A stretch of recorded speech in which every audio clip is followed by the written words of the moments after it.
Well, before we take a look at the business impact, authorities have given assurance that the oil spill is unlikely to have a huge impact on the country's water and local fish supply.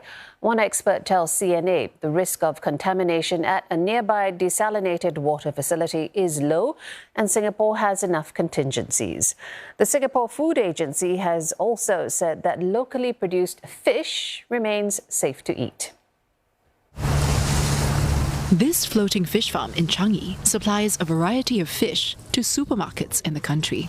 Among them, sea bass, grouper and snapper. For the farm, rearing the fish is a round-the-clock business as they have to consistently keep tabs on water quality.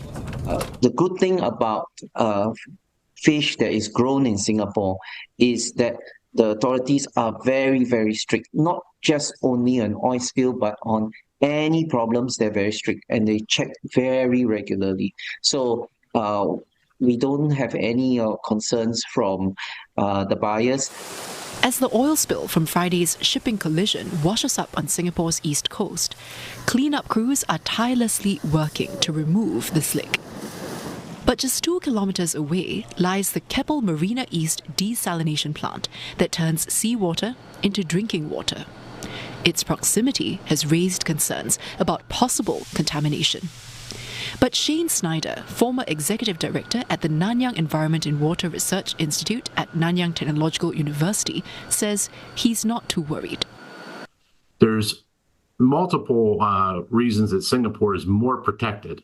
First, they have 4 national taps, so they have other water they could rely upon. And then secondly, the technology that's used in pre-treatment, often called dissolved air flotation, can remove most of the oil regardless. So I don't think it's a huge risk. Still, with half of the bunker vessel's fuel now in our waters, about 400 metric tons of it, the impact is already hitting local wildlife, businesses and residents. And the professor says it'll take time for things to go back to normal.